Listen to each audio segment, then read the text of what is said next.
What's up, everybody? The Crap Gamer here, the most compelling game-related YouTuber, and you damn well know it. Also the king of all gaming-related media, and you knew that as well. If you guys didn't know, I have strong opinions. That's a easy way or a nice way to put it. I can sometimes come off like a dick. I don't make apologies. I never do. It's not something that I'm really known for. I don't care to make apologies. I like talking about a passion of mine, which is video games. It's not the end of the world. It's not the most important thing in the world. This is just a very minute part of life. And with that comes this. Why are PlayStation fanboys still talking about DriveClub? It was a universal flop. The game sold like poop. Yeah, I mean, it passed 2 million after it got marked down to $20, but nobody's playing this game. The studio was essentially shut down. There's never going to be a sequel. The game was a critical failure in every aspect. The game is still broken. Still broken. So why is it that after the Forza Motorsport 6 demo drops on Xbox Live, do the Sony fanboys start coming out with these pictures and side-by-sides? And this is one of the things that absolutely irks me about the PlayStation fan base. They absolutely have to have the best of everything, right? So they don't care. Yeah, 1080p is a good buzzword, and it's a good thing that PlayStation,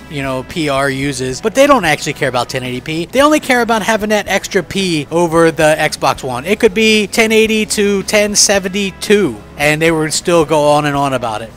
This is the thing. Take that L for DriveClub. It's one of the most boring racing games I've ever played. It's terrible. You get penalized for going off the track even a little bit. It doesn't know whether it wants to be an arcade racer or a sim racer. There's not really any kind of realistic damage or physics. The weather looks nice and the game looks nice. I'm not gonna lie, it's a nice looking game, but at the end of the day, it's a closed track racer that runs at 30 frames per second at best, and the sense of speed just isn't there. Forza Motorsport 6 was like an awakening. To me, this game is going to be to the Xbox One what Forza Motorsport 3 was to the Xbox 360. And what I mean by that is, I was a casual Forza fan. I had Forza 1 and Forza 2, Forza 1 obviously on the Xbox, Forza 2 on the 360. When Forza 3 come out, I never bought racing games day one. I bought the Game of the Year edition of Forza 3 that came with all the extra content and tracks, and from that moment on, it was like an epiphany. My eyes opened. I was just sold on that franchise. There was so much content, and I feel like that's what Forza Motorsport 6 is doing for the Xbox One. It's got more 460 cars at launch. DriveClub had, 75? It's got more tracks, realistic tracks, physics, the weather, okay? People are going to try to dog on it, but it's the best looking weather I've ever seen, and it actually affects your racing. Driving through those puddles, they're slick. Between the day and night races, it actually affects what's going on. So you can have something that looks pretty all day long, but if it's not affecting what's going on with the physics and the racing, who gives a shit? So at the end of the day, the Forza Motorsport 6 demo is absolutely fantastic. It's a smooth 60 frames per second. It's gorgeous. The cars are fast. The sense of speed is just something that you will not get in any other racing game. At least I haven't. And it's one of those situations where the 60 frames per second for a closed track racer means the world. It means a world of difference, and this shouldn't even be a comparison. You're going to see the comparison video here, and you can tell there's no comparison. The Xbox One isn't underpowered. For all that talk about it being underpowered, it sure does a lot better things than that PS4 does, and as far as graphics and the games and things like that, and that's what I love about it.